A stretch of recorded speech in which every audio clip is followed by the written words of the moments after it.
একটা গল্প শোনেন, আপনাদের কাজে লাগবে, বিশেষ করে যারা আপনারা অবৈধ প্রবাসী আছেন মালয়েশিয়াতে, আপনাদের কাজে লাগবে।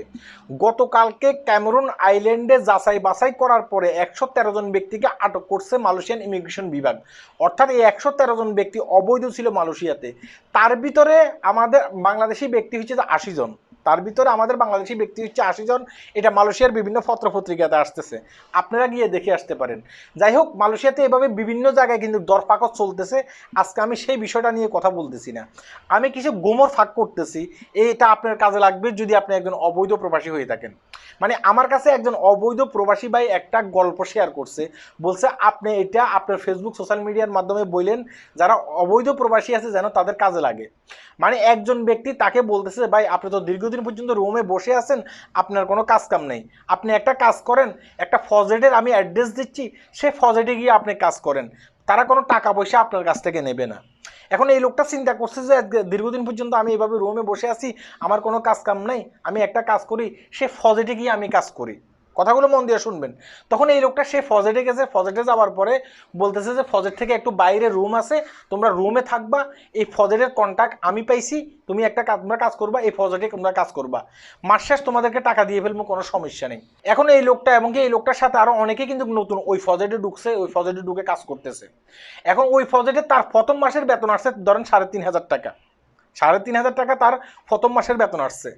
আসার পরে যে সাপ্লাইয়ের মাধ্যমে সে ওখানে ঢুকছে, সেই সাপ্লাই বলতেছে যে কোম্পানি কিন্তু সমস্ত টাকা পয়সা এই মাসে দেয়নি, তোমরা কাজ করছো সেটা ঠিক আছে, একজন 3,500 টাকার উপরে বেতন পাইছো, কিন্তু কোম্পানির সমস্ত টাকা দেয়নি।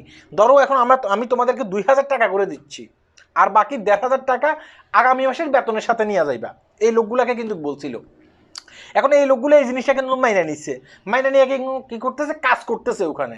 এখন আগামী মাস যখন আসছে, তারপরের মাস যখন আসছে, তারপরের মাসে দেখা গেছে কি তারা 3,000 টাকা কাজ করছে, তাহলে গত মাসের কত, 1,500 টাকা।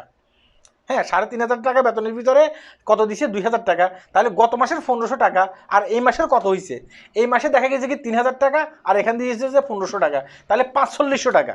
4,500 টাকার ভিতরে তাদেরকে 2,000 টাকা করে দিছে। আর কত আছে, আর আছে যে দেখা গেছে কি একজনের 2,500 রিঙ্গিত করে ওই লোকের কাছে জমা আছে। এখন সেই লোকগুলো বলতেছে আমাদেরকে পুরা বেতন যদি না দেন তাহলে তো আমরা কাজ করতে পারবো না, পুরা বেতন দিতে হবে। এখন বলতেছে তোমরা একটা কাজ করো, আগামী মাসের বেতনের সাথে পুরা বেতন নিয়ে যাও, কোনো সমস্যা নেই। এখন এই লোকগুলো ওই টাকার আশায়, লোভের আশায় তারা কি করছে, আগামী মাসও ঠিক এভাবে কাজ করতেছে, এভাবে কাজ করে ফেলছে। দেখা গেছে কি আগামী মাস তাদের বেতন হচ্ছে 3,000 টাকা, তাহলে এখান দিয়ে কত, 2,500 টাকা, আর এখান দিয়ে কত, 3,000 টাকা। হ্যাঁ, তাহলে কত হয়েছে, 5,500 টাকা। এখন এভাবে 5,500 টাকার উপরে মানুষ ওই সাপ্লাই কোম্পানির কাছ থেকে পাবে। এটা কিন্তু মেইন কোম্পানি জানে না, যেহেতু এটা সাপ্লাই কোম্পানির মাধ্যমে ঢুকছে, মেইন কোম্পানি জানে না। এভাবে দেখা গেছে কি 20 থেকে 50 জন ব্যক্তি ওই সাপ্লাই কোম্পানির কাছে একজন দেখা গেছে কি 5,500 টাকার উপরে পাবে। এখন হঠাৎ করে একদিন কি হইলো, তাদের ক্যাম্পে ইমিগ্রেশন বিভাগ রেড দিছে। কথাগুলো একটু মন দিয়ে শুনবেন। তাদের ক্যাম্পে ইমিগ্রেশন বিভাগ রেড দিছে, রেড দিয়ে এভাবে সমস্ত লোককে ধরে নিয়ে যাচ্ছে, মানে ধরে নিয়ে গেছে। শুধুমাত্র যে লোকটা আমার কাছে এই গল্পটা বলছিল, সেই লোকটা কোনোভাবে ওখান থেকে পালিয়ে চলে আসছে, তাকে ধরতে পারে নাই। আর হয়তো আরো কয়েকজন পালিয়ে চলে গেছে। পরবর্তীতে এই লোকটা যখন ওখানে যোগাযোগ করছে আমার বেতনের জন্য, বলেছে তুমি তো চলে গেছো, তোমার কি বেতন। এই লোকটা পরবর্তীতে বুঝতে পারছে যে এই যে সেখানে রেটটা দিছে, রেটটা কিভাবে দিছে, রেটটা ওই যে সাপ্লাই যে লোকটা ছিল না, যে লোকটা এসব লোকগুলোকে সেখানে কাজ দেয়, এই লোকটা কি করছে, এই লোকগুলোকে মানে ইমিগ্রেশনের হাতে ধরাই দিছে। এখন ইমিগ্রেশনের কাজ হচ্ছে যে আমরা অবৈধ লোক ধরবো, আমাদের কাছে ইনফরমেশন আসলে আমরা অবৈধ লোক ধরবো। কে কার কাছে বকেয়া কত টাকা পাইতেছে না পাইতেছে সেটা তো আমাদের জানার দরকার নেই, আমাদের কাছে ইনফরমেশন আছে ওখানে অবৈধ লোক আছে, আমাদের কাজ হচ্ছে অবৈধ লোক ধরা।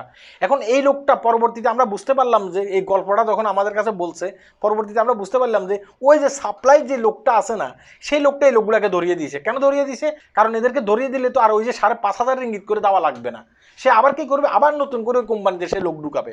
তাই আমি আপনাকে বলতেছি যে এটা হচ্ছে যে এক ধরনের ব্যবসা, এটা হচ্ছে এক ধরনের ব্যবসা। আপনি অবৈধ লোক হইলে প্রতিবাদ করতে পারবেন না, ধরা খেলে দেশে চলে যেতে হবে। আর বৈধ লোক হইলে হয়তো বা প্রতিবাদ করতে পারবেন। এই কারণে তাদের টার্গেট থাকে যে অনেক ক্ষেত্রে অবৈধ লোকদের দিয়ে কাজ করাইতে পারলে এটা হচ্ছে তাদের লাভ, মানে সাপ্লাই কোম্পানিগুলোর লাভ। মেইন কোম্পানি অনেক ক্ষেত্রে জানে না যে সেই যে ক্রান্সিটা করছে, এই ক্রান্সি করে সে এই লোকগুলোকে ধরিয়ে দিছে, অনেক ক্ষেত্রে মেইন কোম্পানি সেটা জানে না। এটা কিন্তু একটা চালাকি।